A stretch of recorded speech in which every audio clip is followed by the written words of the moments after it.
"You do not live here anymore, Tom." Those were the first words my brother said when I called him from the front porch of the house where we had both grown up. I was 60 years old, standing beneath the same faded porch light Dad had installed when I was 12, holding a key that had opened that front door for more than 30 years. Except that morning, it did not. I tried it twice before I noticed the lock itself was new. Bright brass against an old wooden door. I stepped back and looked at the house, almost expecting it to explain what had happened. Dad had been gone for 3 weeks. His funeral flowers had barely faded, and already something about the place felt different. I had driven nearly 40 miles that morning because I wanted to collect a few things before Robert and I began settling the rest of the estate. Nothing expensive. Dad's old wristwatch, several family photographs, a box of letters Mom had kept upstairs, and a few things from the bedroom that had been mine when I was a teenager. I had even brought empty cardboard boxes because I expected to spend most of the afternoon sorting. Instead, I was standing outside like a stranger. "You changed the locks?" I asked. Robert was quiet for a moment. "I needed to secure the property." "From who?" Another pause. "Tom, do not make this difficult." That sentence bothered me more than the lock. Robert was 4 years older than I was, and for most of our lives he had been the practical one. He lived less than 5 miles from Dad. He handled repairs, helped with bills, drove Dad to appointments when necessary, and checked on him several times a week during those final years. I lived farther away. I visited, I called, and I helped whenever Dad asked, but I was not going to pretend the responsibility had been equal. Robert had done more of the daily work. I respected him for that. But gratitude and ownership were not the same thing. "I am not making anything difficult," I said. "I came for my things. There is nothing inside that belongs to you." I looked through the narrow window beside the front door. I could see the entry table Mom had bought at an estate sale sometime in the 1980s. Above it hung the family photograph taken on their 25th anniversary. Robert and I were both in that picture. "What exactly does that mean?" I asked. "Dad left me the house." His voice had changed. There was no hesitation anymore. "I am handling everything now." "Everything?" "The property. The furniture. Whatever is left inside." I could hear traffic somewhere behind him, so I assumed he was driving. I lowered myself onto the porch step. The wood creaked exactly where it had when we were kids. "When did you decide it was yours?" I asked. Robert answered immediately. "When Dad left it to me." I stared across the front yard. Dad had kept that lawn almost obsessively neat until his knees made it difficult. The maple near the driveway had been barely taller than I was when Mom planted it. Now its branches shaded half the yard. I could remember Robert and me throwing a football beneath it, Mom calling us inside for dinner, Dad pretending not to notice when we tracked mud across the kitchen floor. 30 years away had changed my address. It had not erased those memories. "I am not asking for the house," I said. "I am asking to go inside. And I am telling you that we can deal with your requests later." Requests. That was the word he used. As though photographs of our parents and letters written by our mother had suddenly become items I needed permission to request. I could have argued. I could have called an attorney from the porch. Instead, I stood up, put the useless key back in my pocket, and walked toward my car. Before leaving, I turned around once. The house looked exactly as it always had, which somehow made the new lock feel even more wrong. During the drive home, I kept replaying Robert's words. Dad left me the house. Maybe he had. I had never cared enough about the property to study the estate documents carefully. Robert wanted to remain close to the place, and I had assumed Dad had arranged things accordingly. The house was valuable, but I had my own home, my own savings, and no desire to spend my 60s fighting my brother over real estate. Still, something would not leave me alone. It was not the money. It was a sentence Dad had said years earlier while We were sitting at the kitchen table discussing repairs. Robert had suggested that Dad could eventually leave the house however he wanted. Dad had looked at him for a long moment before answering.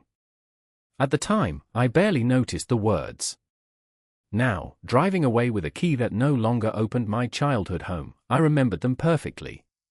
This house was never mine to give away by myself. For the next 2 days, I did nothing about the lock. That probably would have surprised Robert. When we were younger, I had been the one who reacted first and thought later, while he had always been patient enough to wait until he knew exactly where he stood. Somewhere along the way, we had traded places. I went to work, answered emails, made dinner, and tried to decide whether what bothered me was losing access to the house or realizing that my brother believed he had the right to decide whether I belonged there. By Wednesday evening, I understood that those were two very different things. Robert had reasons for feeling protective of the house, and pretending otherwise would have made my side of the story easier but less truthful. I left Tennessee when I was 30. A job opportunity turned into a career, and a career turned into a life almost 40 miles from the town where we grew up.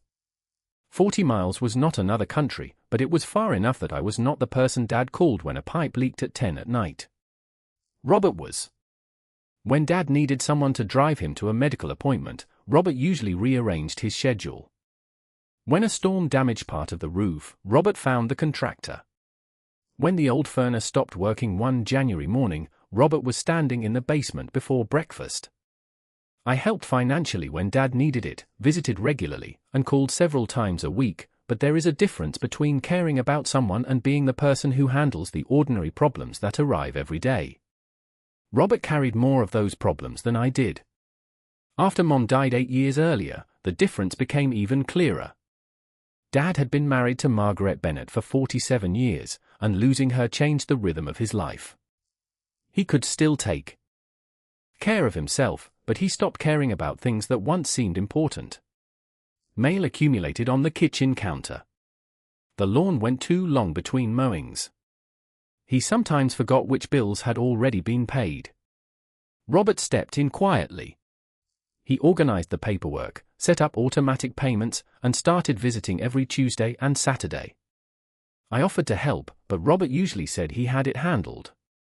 For years, I accepted that answer because it was convenient for both of us.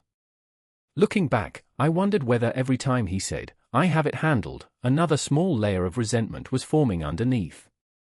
There had been signs. One Thanksgiving, maybe 4 years before Dad died, I complimented Robert on the new handrail beside the back steps. He told me he had installed it after Dad nearly lost his balance carrying groceries. I said I wished someone had told me. Robert looked at me and said, "Some of us stayed, Tom." He smiled afterward, so I treated it like a joke. I should not have.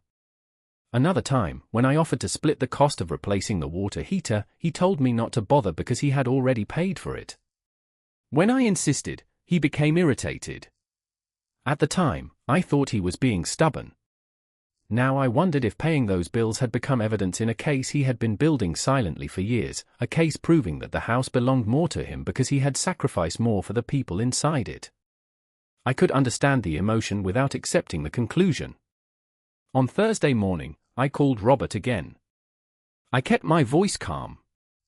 "I need to know what you have done with the things from my old room." He sighed. "Most of it was junk." That was not my question. "I moved some boxes into the garage." "And Mom's letters." "I do not know which letters you mean." "The box she kept upstairs." There was a pause. "Tom, we cannot preserve every piece of paper Mom ever touched. I am not asking you to preserve it. I am asking you not to throw it away before I see it." He told me he had already scheduled a local estate company to look at the furniture the following week. That was the moment the situation changed for me. Until then, I had assumed Robert was simply securing the property while the estate was settled. Now I realized he had begun making decisions without consulting me at all. "Do not sell anything yet," I said. "You do not get to tell me what to do with my house." There it was again. My house. Not Dad's house. Not our parents' house. I almost argued, but the sentence from the kitchen table returned to me. Dad had said the house was never his to give away by himself. I had spent 2 days wondering whether I remembered it correctly. Suddenly, I wanted to know why he had said it. That afternoon, I opened the folder containing the estate paperwork we had received after the funeral. I found the copy of Dad's will and read it carefully for the first time. Most of the language was ordinary and formal, but one phrase stopped me. Dad had not written that he was leaving the entire property to Robert. The document referred specifically to his interest in the property. I read those words 3 times. His interest. Maybe they meant nothing. Maybe that was simply how lawyers wrote wills. But for the first time since my key failed in that new brass lock, I stopped thinking about what Robert believed he owned and started wondering what Dad had actually owned in the first place. The next morning, I read Dad's will again before breakfast, this time with a yellow legal pad beside me. I copied the exact phrase that had bothered me, my interest in the residential property. The more I looked at those words, the less comfortable I became with Robert's certainty. I knew enough about legal documents to know that ordinary words could carry very specific meanings, but I also knew enough not to invent an interpretation simply because it benefited me. So instead of calling Robert, I called Susan Whitmore. Susan was a real estate attorney in town who had handled a property matter for a friend of mine several years earlier. Her office was on the 2nd floor of an old brick building near the county courthouse, less than 10 miles from the house where Robert and I had grown up. When I explained the situation over the phone, she did not tell me whether I was right or wrong. She simply asked me to bring every estate document I had.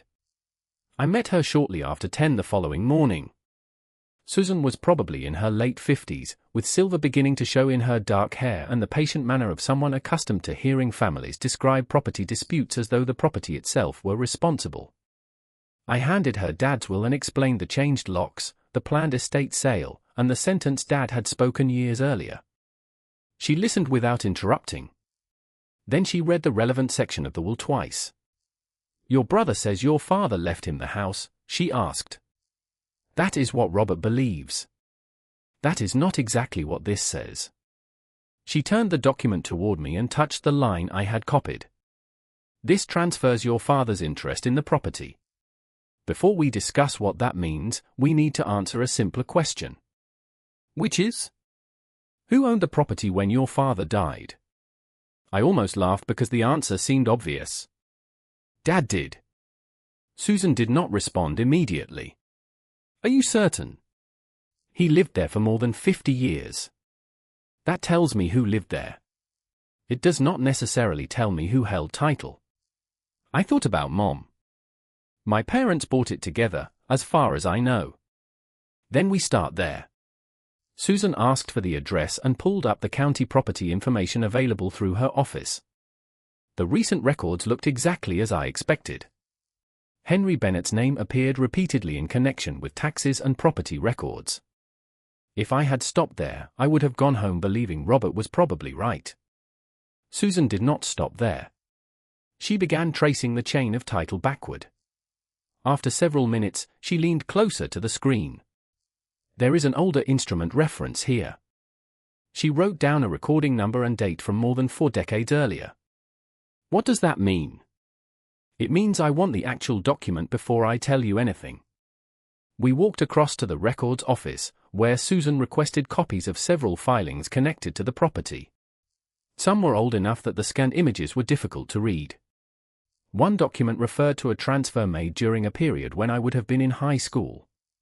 I remembered almost nothing about my parents' finances then, except that money had occasionally been tight. Dad worked long hours, Mom took extra shifts at a local medical office, and there had been one summer when they cancelled a planned family vacation without explaining why. At 17, I had been more concerned about borrowing the car than understanding a mortgage. Susan studied another page.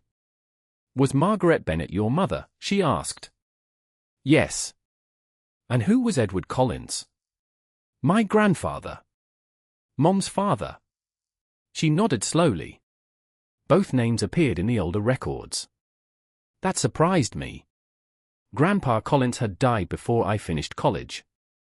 I remembered him as a quiet man who wore work shirts even on Sundays after church and kept emergency cash folded inside his wallet. I had never heard anyone say he had anything to do with our house. Susan requested one more document, an older deed recorded after what appeared to have been a refinancing or restructuring of ownership. When the clerk returned with the copy, Susan read it carefully before sliding it toward me. "Thomas, I do not want you drawing conclusions yet. There may be later documents we still need to examine." I looked down at the names. Henry Bennett was there. So was Margaret Bennett. But the ownership language was not what I had expected. Mom's interest had been separately defined rather than simply disappearing into Dad's ownership. Does this mean Dad did not own the whole house? I asked. It means there is a serious possibility that he did not. I need to trace what happened to your mother's interest after her death. Suddenly Dad's old sentence sounded very different. This house was never mine to give away by myself. It had not been sentiment. He might have been stating a fact. Susan asked whether Mom had a will or separate estate file. I told her Robert had handled most of the paperwork after she died, but I had copies somewhere at home. Before leaving, I called Robert from the parking lot. I did not mention Susan or the deed. I simply asked him to send me Mom's estate documents. "Why?" he asked. "Because I want to understand how everything was arranged." His voice hardened. "Dad's will is clear." "Maybe it is." "Then, what are you looking for?" I glanced back at the courthouse, thinking about the 40-year-old document inside Susan's folder. "I am trying to understand what Dad actually had the right to leave you." Robert went silent. For the first time since he changed the locks, he did not tell me the house was his. He only said, "I will see what I can find." By the time I reached my car, Susan had sent me a short message. She had found another reference in the county index connected to Mom's ownership. Whatever Dad had left Robert, the history of that house had started long before his will. Robert sent me Mom's estate documents late that afternoon. There were 17 scanned pages attached to the email and no message except for words, "This is what I have." I printed everything and spread the pages across my dining room table. Most of them looked familiar even though I had never studied them carefully. There were bank records, insurance forms, a copy of Mom's will, and several documents connected to the administration of her estate.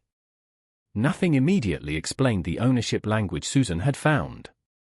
The next morning, I carried the entire stack back to her office.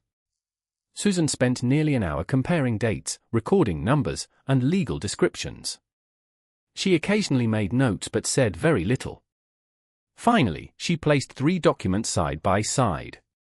"I think we can reconstruct what happened," she said. The story began more than 40 years earlier, during a period I barely remembered.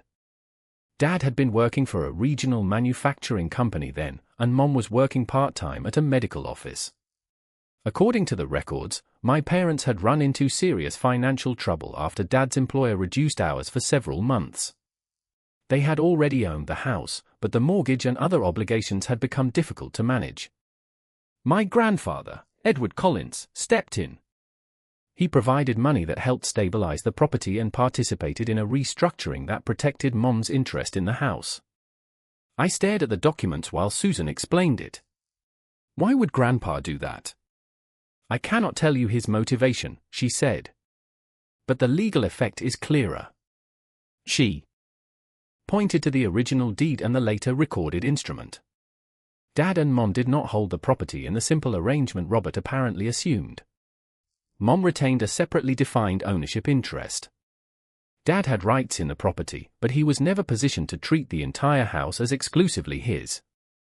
Suddenly I remembered that cancelled summer vacation from my teenage years. I remembered Mom taking extra shifts and Dad spending evenings at the kitchen table with envelopes spread around him. At the time, Robert and I had been protected from whatever financial pressure our parents were facing. We knew money was tight, but we never understood how close they might have come to losing the house. "So when Mom died, what happened to her portion?" I asked. Susan pulled Mom's will closer. That was where the situation became more complicated. Mom's estate documents did not simply transfer everything she owned to Dad.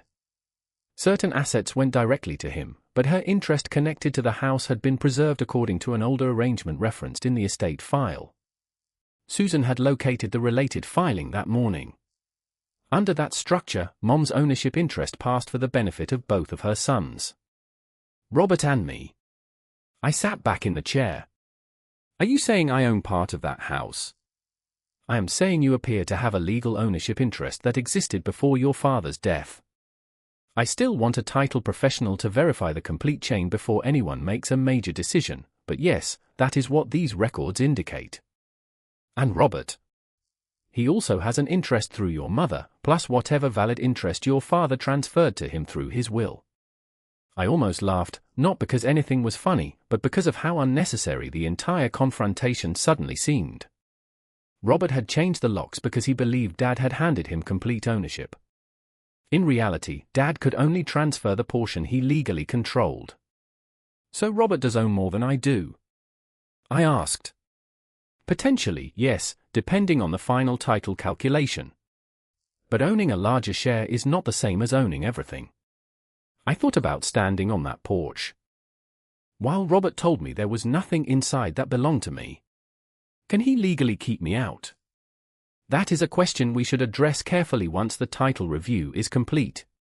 But I would strongly advise him not to sell the property or dispose of disputed contents until everyone understands their rights. I nodded. I do not want to sue my brother. Good, Susan said. Litigation should not be your first goal. Understanding the facts should be. That answer was exactly why I had gone to her. I did not want revenge. I wanted clarity. Before I left, Susan handed me copies of the oldest documents. The paper was new, but the scant handwriting and faded recording marks made the history feel strangely personal. Mom's name appeared where Robert apparently had never thought to look. Margaret Bennett. I ran my finger beneath it. Dad's sentence returned again, only now there was no mystery left in the first half of it. The house had never been entirely his to give away. What I still did not understand was why neither Robert nor I had known. There is something else, Susan said as I gathered the papers. Your mother's estate file references personal records retained with the family documents. What kind of records? It does not specify. I immediately knew where they might be. Mom had kept an old document box on the upper shelf of the bedroom closet.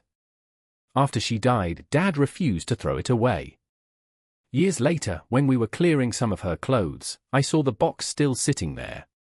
I had asked Dad whether he wanted help sorting it. He said no.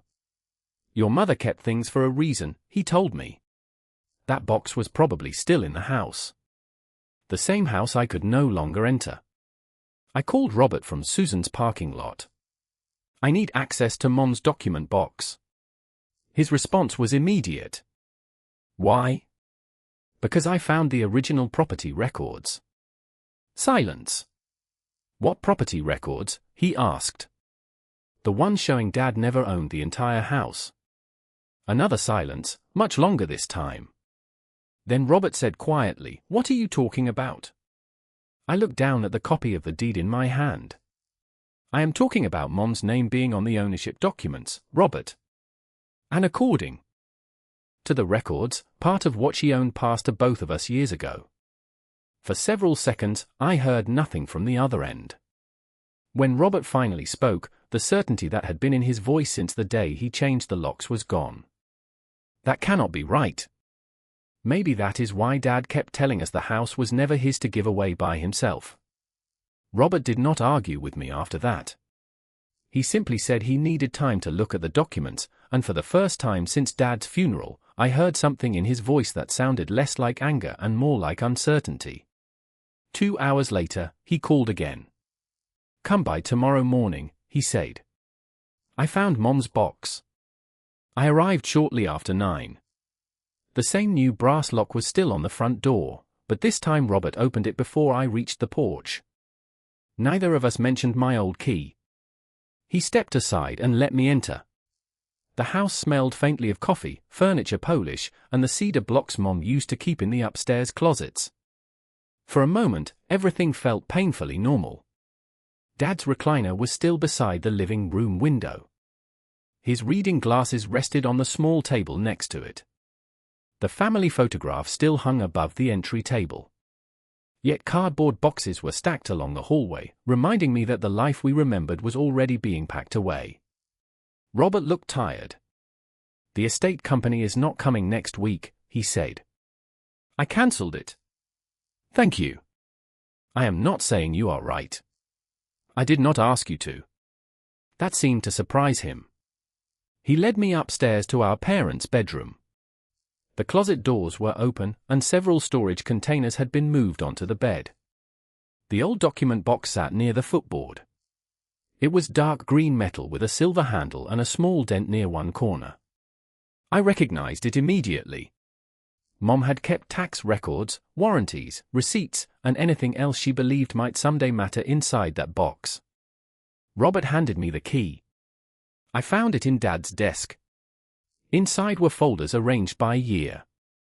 Most contained exactly what I expected, but near the bottom was a large envelope with our mother's handwriting across the front. She had written 3 names: Henry, Robert, Thomas. Robert sat beside me while I opened it. The first document was a copy of the old deed Susan had already found. Beneath it was a letter from Grandpa Collins explaining the money he had provided when our parents were struggling. The letter was addressed to Mom and Dad.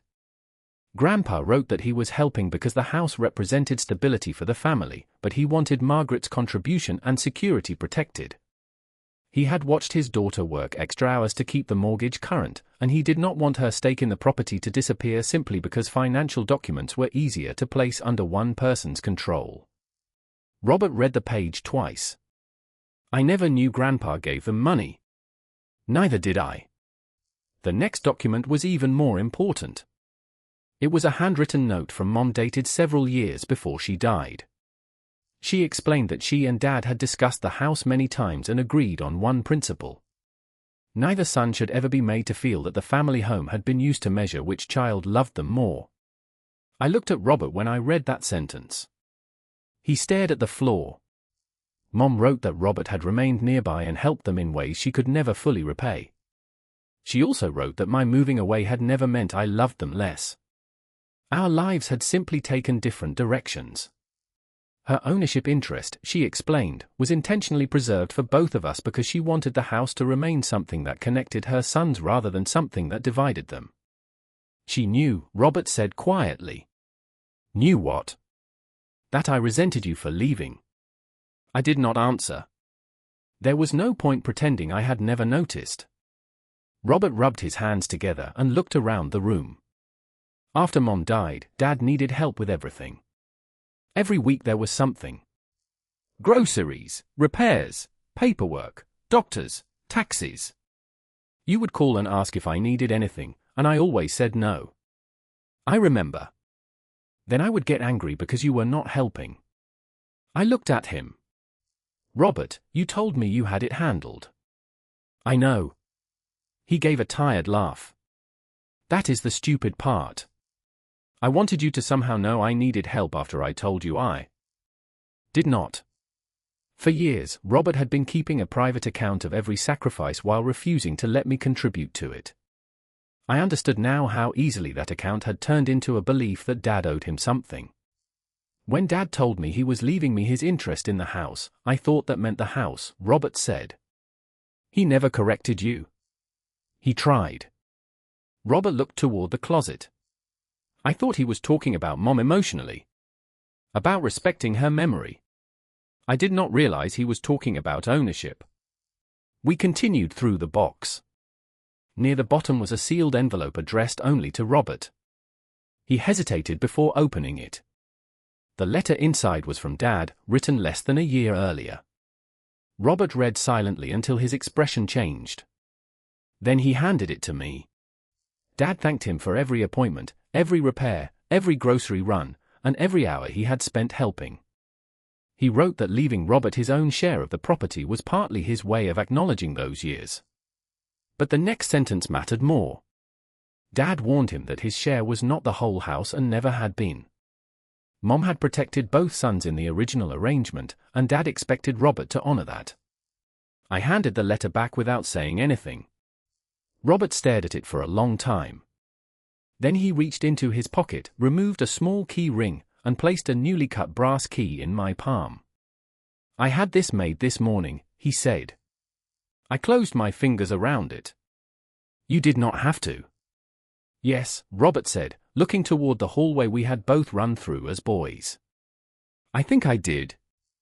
3 days later, Robert and I sat across from Susan Whitmore in her office with more paperwork between us than I had seen during the entire settlement of Dad's estate. Robert had brought Dad's will, copies of the property tax records, receipts for repairs he had paid over the years, and the letter we found in Mom's document box. I brought the original deed record Susan had obtained from the county and copies of Mom's estate documents. A title professional Susan worked with had completed the review that morning, so there was no longer much room for speculation. Robert still looked uncomfortable. He had given me a key, but giving me access to the house and accepting that I had a legal interest in it were clearly two different steps. Susan began by placing Dad's will on the table. "Robert, I want to make sure we separate 3 things," she said. "What your father intended to give you, what he legally owned, and what you believed you received." Robert folded his arms. "Dad left me his interest in the house." "Correct. And I was the one taking care of him. That may explain part of his decision, but it does not change the title." Susan placed the oldest deed beside the will. "Your mother's ownership interest was established decades ago. That interest did not disappear when she died. Her estate documents preserved it according to the arrangement your parents had already made." Robert looked at the papers. "So what exactly do I own?" Susan explained the chain carefully. Mom's interest had passed in a way that benefited both of us. Dad retained his own legal interest, and his will later transferred that interest to Robert.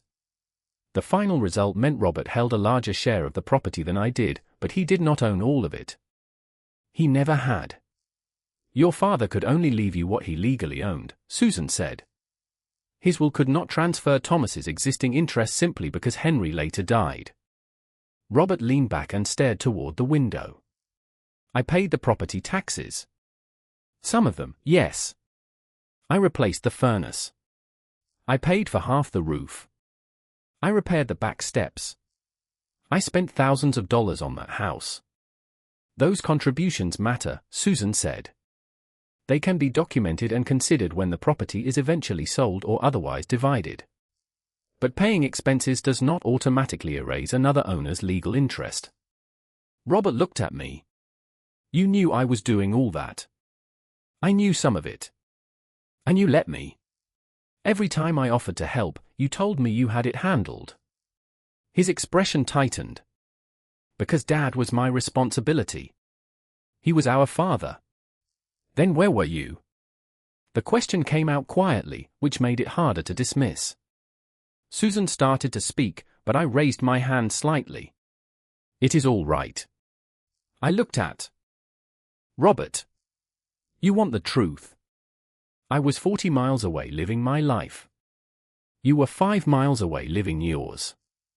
And yes, that meant you handled more of Dad's daily needs than I did.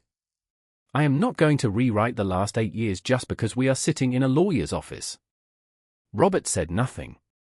"You drove him to appointments. You fixed things. You checked on him when the weather was bad. You spent time doing things I did not have to do. I appreciate that, Robert. I should have said it more often." His eyes dropped toward Dad's letter. "But none of that gave you the right to lock me out." He looked up again. "I thought it was mine." "I know. Dad left me his share because I stayed." "Probably." I pushed the deed slightly toward him. "But Mom protected my share because she knew leaving town did not mean leaving the family." The room became quiet. Robert picked up Dad's letter and unfolded it. I could see the paragraph he had read upstairs, the one where Dad thanked him for years of help. "Do you know what bothered me most?" Robert asked. "What?" "Every time you came home, Dad acted like it was an event. He would clean the porch. He would ask what food you wanted. He would talk about your visit for a week afterward. I had never known that. I could be there 3 times in 1 week and nobody thought anything of it, he continued. You showed up on Saturday and suddenly everyone was excited. There it was. Not a deed. Not a will. Not a furnace or a roof. Years of feeling invisible because reliability had become expected while absence made my visit special. That was not my decision, I said. I know. And it does not mean Dad valued you less. Robert gave a small, tired smile. I know that now. I am not sure I knew it then.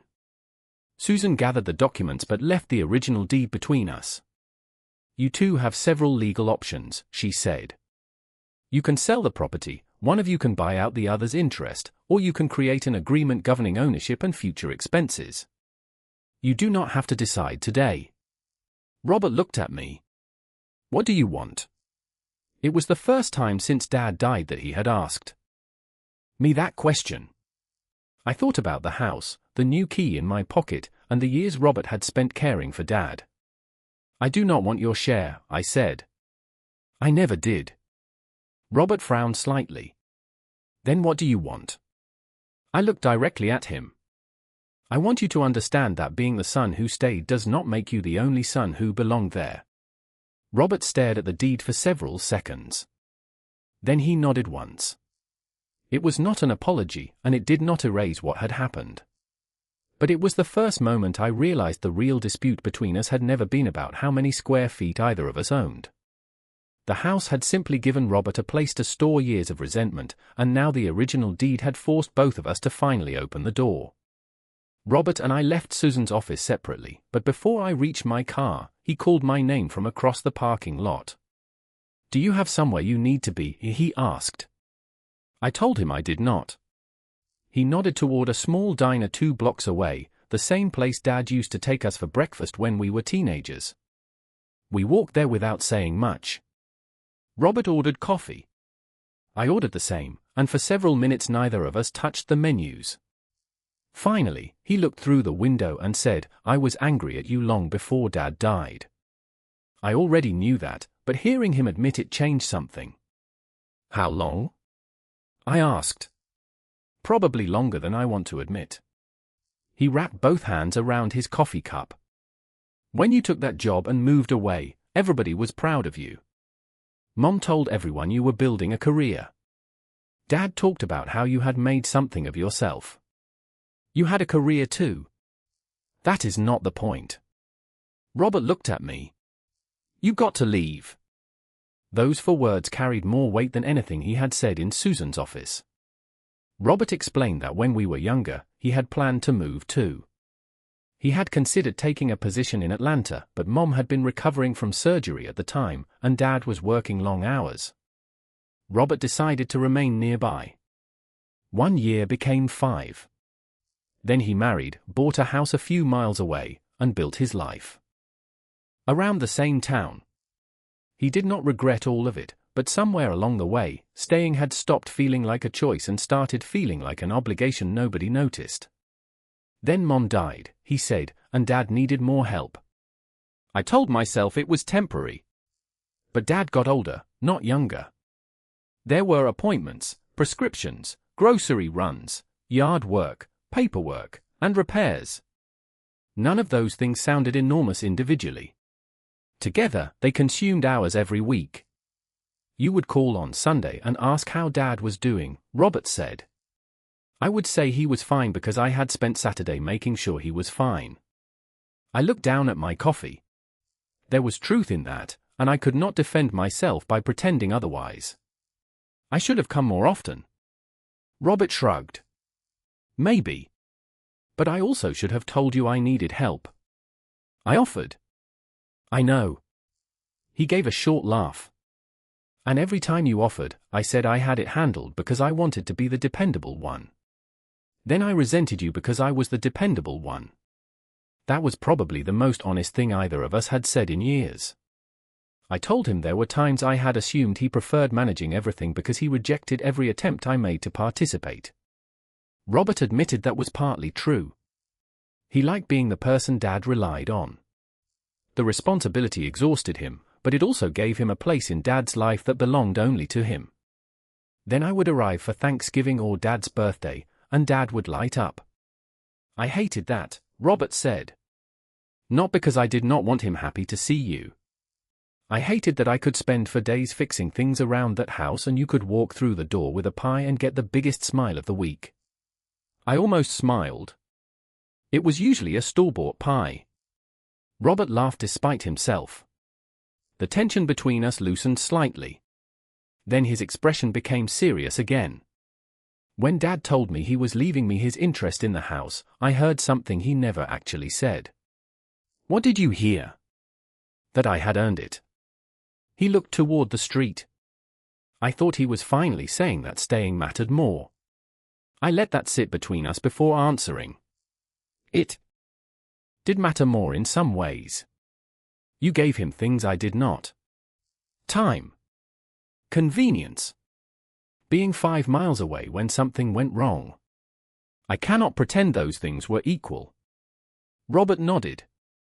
But that does not mean I stopped being his son when I moved 40 miles away. I know. And it does not mean you earned the right to decide whether I could enter Mom and Dad's house.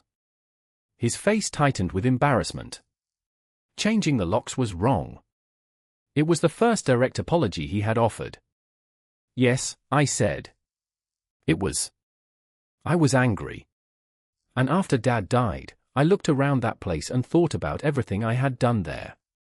Every repair. Every weekend. Every time I cancelled something because he needed me. I convinced myself the house was the one thing that proved it had all counted. It counted before the house. Robert looked at me. Dad knew what you did. Mom knew. I know. His eyes dropped toward the table. I am not sure I knew you knew. That sentence hurt more than I expected.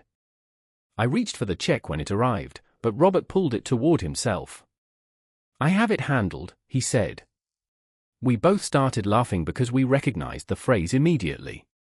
Outside the diner, Robert stopped beside my car. What happens now? He asked. We figure out what is fair. You could force a sale. I could ask for one. That does not mean I want one. He studied me. Why not? Because I did not spend all this time proving I belong in that house just so I could immediately help get rid of it. Robert nodded slowly. For the first time, I understood that the deed had settled the ownership question, but it had exposed a much older problem between us. Robert had spent years believing that staying made him the better son. I had spent years believing that offering help was the same as giving it. Neither belief was completely fair. Before he walked away, Robert reached into his pocket and held up his own house key beside the new one he had given me. 2 keys, he said. That is probably how Mom wanted it. I looked at mine. Probably. And for once, neither of us needed to decide which brother's key mattered more. A week later, Robert and I met at the house with a legal pad, 2 cups of coffee, and no attorney sitting between us. Susan had suggested that before we drafted any formal agreement, we should decide what we actually wanted. That sounded simple until we sat at the kitchen table where Mom had once paid bills and Dad had spent countless mornings reading the newspaper. Robert placed a folder in front of me. Inside were receipts going back nearly 8 years. A new furnace, roof repairs, plumbing work, property taxes, insurance payments, landscaping, and dozens of smaller expenses. I am not showing you these because I expect you to reimburse everything, he said. I just want us to know what was spent. I went through the receipts carefully. Some expenses had clearly benefited Dad personally, while others had preserved the property itself. Susan had already explained that we could distinguish between the two when we created our agreement. We document the property expenses, I said.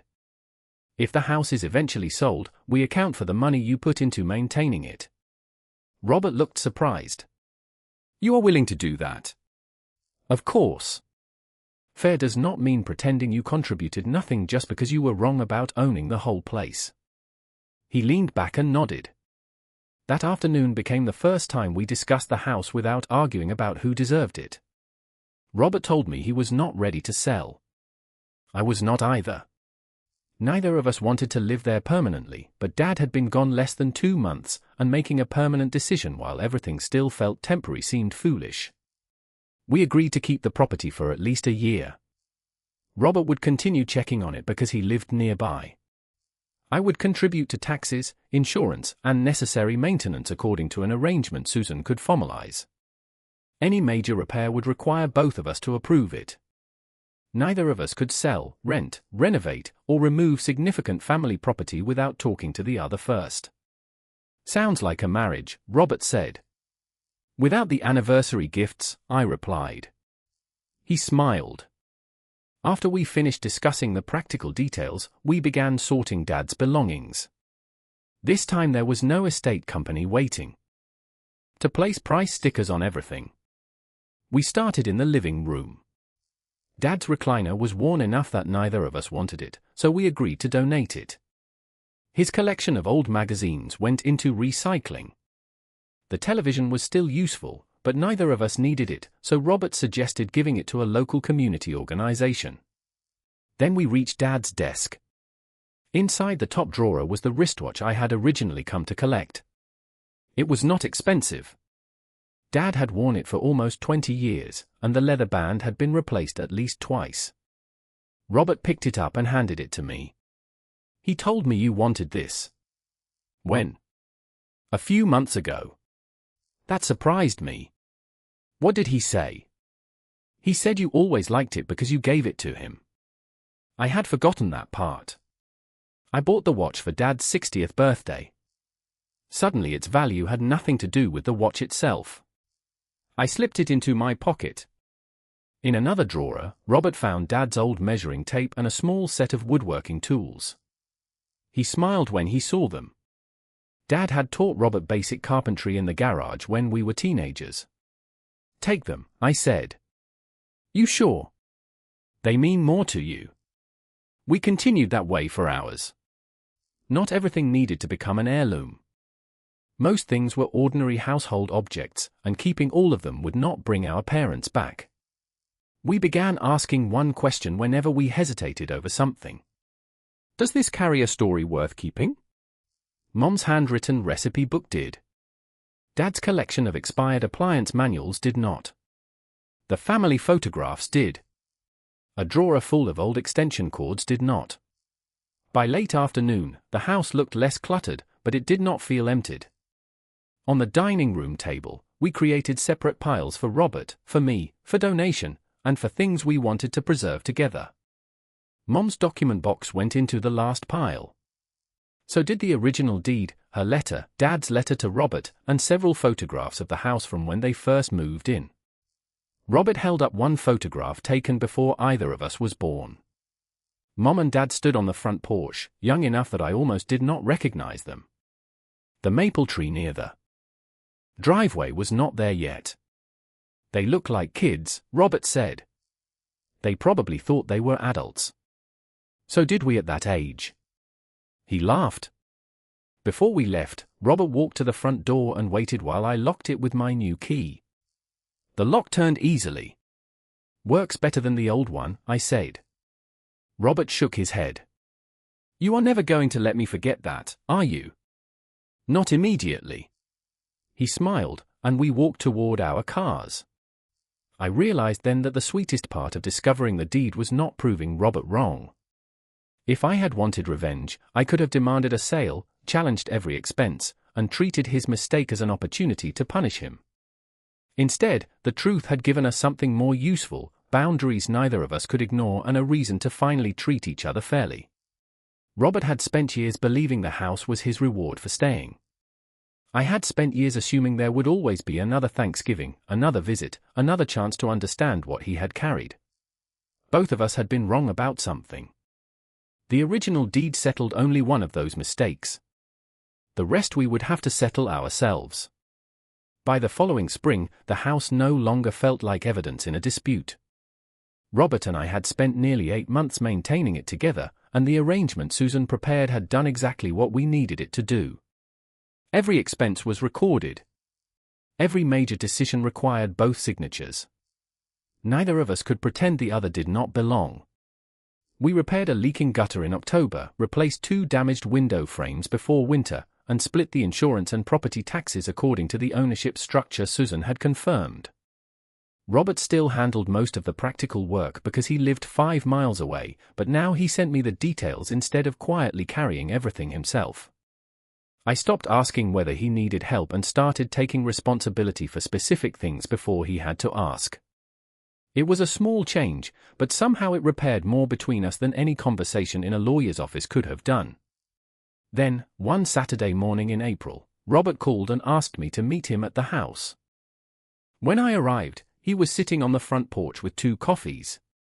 The maple tree Dad planted decades earlier was beginning to turn green again. Robert handed me one of the cups. "I think we should sell," he said. I expected those words to hurt. They did not. I looked at the porch, the windows, the driveway where Dad had taught us to change a tire, and the patch of yard where Mom used to grow tomatoes every summer. "I think so too," I said. Robert nodded as though he had been preparing for an argument and was relieved not to find one. Neither of us needed the house anymore. More importantly, neither of us needed to possess it to prove that our childhood had mattered. We contacted a real estate agent and spent the next month preparing the property. We did not renovate it into something unrecognizable. We painted 2 rooms, repaired a section of fence, cleaned the basement, and cleared the last boxes from the garage. When the agent suggested removing some of the family photographs for showings, Robert and I packed them together. There was no argument over who received which picture. We made copies when both of us wanted the same one. The house went on the market in May. Within 2 weeks, a young couple made an offer. They were not investors. They wanted a home. When they visited a second time, I watched from my car across the street as they stood beneath the maple tree discussing where they might place a patio table. I thought seeing strangers imagine themselves there would bother me. Instead, it felt strangely appropriate. Mom and Dad had once stood in that same yard imagining a future that did not yet exist. Now somebody else was doing the same. The sale closed in early July. Susan's office handled the final documents, including Robert's documented property expenses and the distribution based on our respective ownership interests. Robert received more from the sale than I did, exactly as the legal records required. There was no resentment in me when I saw the numbers. Dad had chosen to leave Robert his share for reasons I now understood. Mom had preserved mine for reasons Robert finally understood. Both decisions could be true without cancelling each other. After signing the final papers, Robert slid a small envelope across the conference table. "What is this?" I asked. "Open it later." I waited until I reached my car. Inside was my old house key, the one that no longer fit after Robert changed the locks. He had apparently kept it. Attached to it was a note in his handwriting. He wrote that he was sorry for the day he made me feel like a visitor in the place where we had both grown up. He said the deed proved I had a legal right to enter, but he understood now that I should never have needed a document to prove I belonged. I sat there for several minutes holding that useless key. Months earlier, I might have seen it as proof that I had won. Now it felt like something entirely different. That evening, I called Robert and thanked him. "You keeping it?" he asked. "Absolutely. It does not open anything anymore. That is not why I am keeping it." He understood. A few weeks later, Robert invited me to dinner at his house. We sat on his back deck talking about ordinary things. Work. Retirement. Repairs he wanted to make to his kitchen. For the first time in years, our parents' house did not dominate the conversation. Eventually Robert said, "You know what Dad would probably say about all this?" "What?" "That we spent thousands of dollars on lawyers and paperwork to learn something Mom had already written in one letter." I laughed. He would definitely mention the legal fees. Robert smiled. He would also say we were both stubborn. He would be right. I still have Dad's watch. I still have the old photographs, Mom's letters, and that useless key. But the original deed is stored with the rest of the family records, not displayed like a trophy.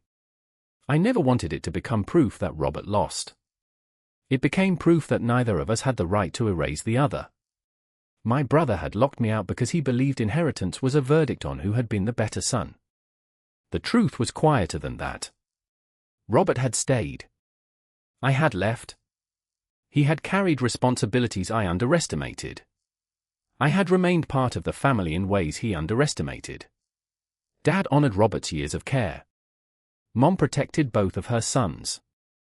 And in the end, the most important thing written on that old deed was not the percentage either of us owned. It was our mother's name, quietly reminding us that the home had been built to hold a family, not divide one.